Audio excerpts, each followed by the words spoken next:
Bom dia, Madalena, seja muito bem-vinda ao nosso programa.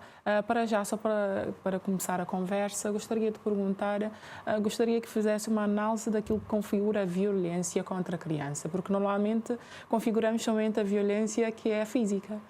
Temos este senso de que se configura somente a violência física. Muito bem, obrigada pela questão e obrigada pela oportunidade de estar aqui hoje convosco.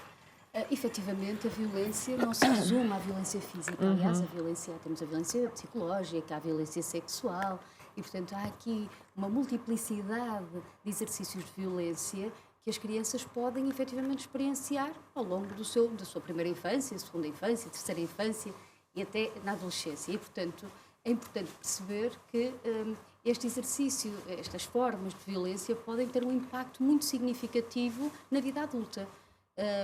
Quando a criança experiencia ou passa por situações de violência na sua infância, isto pode de alguma forma afetar as suas relações futuras, ou mesmo através do bullying, que tanto se fala hoje em dia. Ou seja, uma criança, por exemplo, que é vítima em casa, tem aqui uma maior probabilidade de ser também vítima ou agressor na escola, no namoro. Existe esta ligação? Existe. É um fator de risco importante que nós não podemos realmente fazer de conta aquilo que não existe, porque ele tem aqui um peso muito importante, esta questão da transmissão daquilo que é o modelo que a criança aprende na sua família.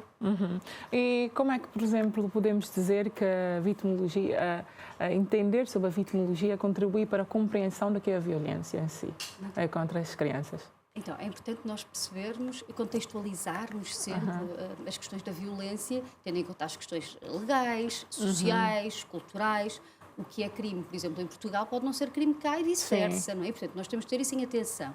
E ter também em atenção aquilo que são práticas culturais que muitas vezes são usadas e que passam de geração em geração. Sim. Não é? E, portanto, título de exemplo, as palmadas, não é? Quando se dá uma palmada numa criança, isto é culturalmente aceite e, portanto, acaba por passar este mesmo comportamento. Porque é aceito por toda a gente. Se nós passarmos na rua e se virmos uma mãe ou um pai a dar uma palmada numa criança, desvalorizamos. Porquê? Porque consideramos que está a educar. Mas não está a educar. Também não se educa com base na palmada, não se educa com base no castigo corporal. Educa-se com base no respeito, no afeto, no mimo e, acima de tudo, no desenvolvimento aqui de outro tipo de competências para sabermos lidar, se calhar, aquele comportamento menos adequado que a criança possa ter.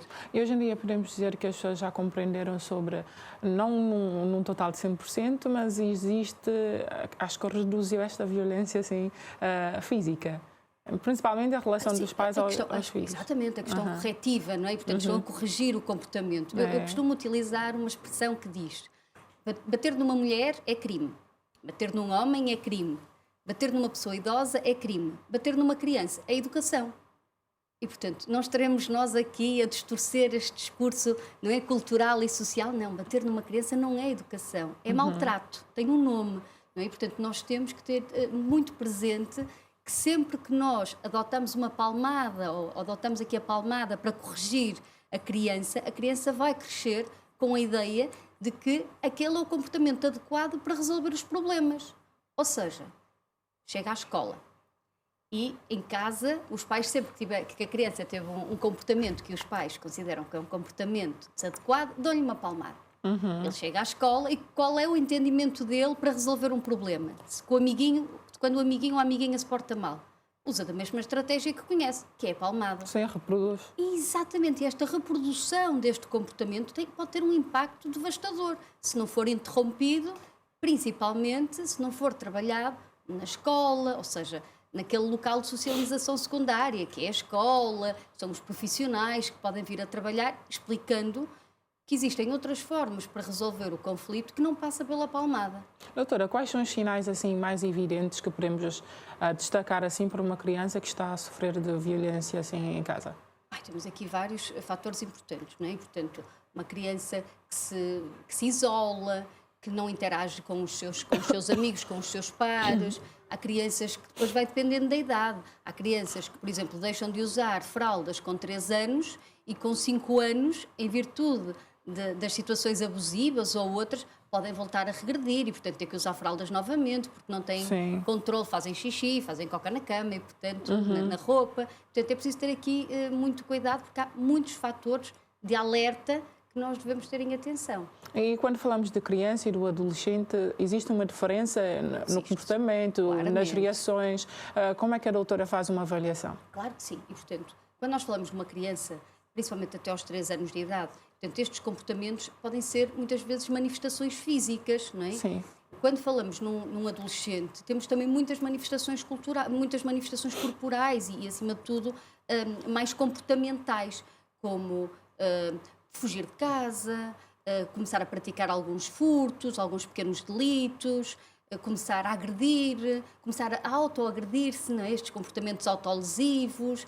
Há aqui uma série de indicadores que nós temos que ter aqui especial atenção, sob pena, se os desvalorizarmos, nós estamos a contribuir para que eles se mantenham, para que haja aqui uma perpetuação destes comportamentos e, portanto, há que estar aqui mesmo atentos a esta situação.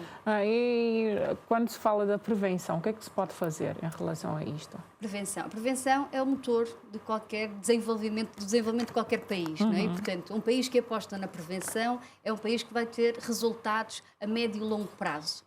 E, portanto, um país que aposta em práticas educativas adequadas, na capacitação e na educação dos pais para melhorarem as relações com os seus filhos, mas, acima de tudo, há vários estudos e há instrumentos de trabalho que nos dão aqui diretrizes de como é que nós devemos atuar do ponto de vista preventivo, mas sempre com base naquilo que a evidência científica nos traz. Ou seja, não adianta nós trabalharmos pontualmente as situações, ir ali àquela escola e fazer uma ação de sensibilização, depois não voltar lá. Ou seja, o que é que vai acontecer? Esta ação de sensibilização vai ser um momento em que se vai explicar à criança uma situação que ela assiste todos os dias em casa, ou seja, de forma diferente. O que é que ela vai aprender mais facilmente? Aquilo que tem contacto direto, que é em casa, do que propriamente com um único modelo ou com um único momento onde esta questão é trabalhada. E, portanto, a prevenção tem que ser sempre ancorada na evidência científica, tem que ter aqui pressupostos muito claros e deve começar o mais cedo possível. E o que nós sabemos é que há uma idade, que nós chamamos a idade da cristalização, ou seja, tudo aquilo que a criança vê, ela absorve. Eu vou dar aqui, em tom de brincadeira, usar uma expressão. Já ouvimos muitas vezes dizer que as crianças são autênticas esponjas, não é? Absorvem tudo que nós dizemos. Portanto, tudo aquilo que é bom, elas vão absorver. Tudo aquilo que é mau, elas também vão absorver. E, portanto, nós temos que lhe dar tudo aquilo que é bom, para que elas cresçam de forma saudável e plena. E, principalmente, que este trabalho seja feito até estes 9 anos, que é quando terminam o 4º ano. Ou seja, na pré-escolar até o 4º ano é quando nós realmente devemos intervir de forma profilática, preventiva, para garantir que estes comportamentos não escalem. E em termos de legislação, estamos bem assegurados assim? As crianças estão bem protegidas? Houve agora uma atualização e, portanto, estou convencida que Cabo Verde está no bom caminho. Há aqui algumas questões ainda para serem revistas, nomeadamente quanto a estas práticas corretivas, mas lá chegarão. E, portanto, há aqui avanços significativos do ponto de vista da legislação e mais tarde ou mais cedo irão estar.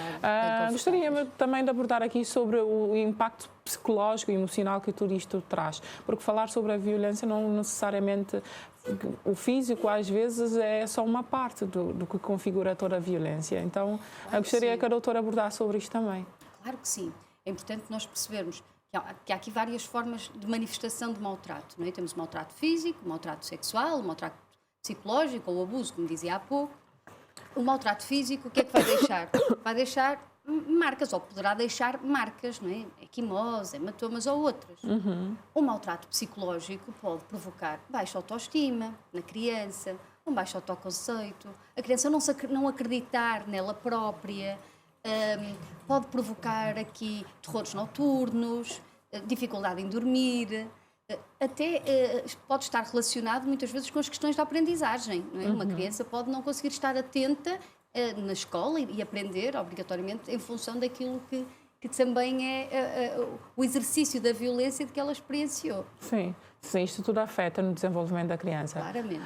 Doutora, só para terminarmos a nossa conversa, agradeço pela presença e já a convido para deixar uma mensagem aqui para todas as pessoas que estão a nos assistir agora. Muito bem. Então, eduquem os vossos filhos com base no respeito, com base naquilo que efetivamente é mais importante, que é o amor, o afeto e o carinho. A palmada não pode entrar. É proibido o uso da palmada e, portanto, a mensagem é não ao uso da palmada. Muito bem, já fiquei a chamar a atenção de doutora Madalena, que esteve conosco e está conversa sobre a violência contra crianças, ele que é vitimologista forense.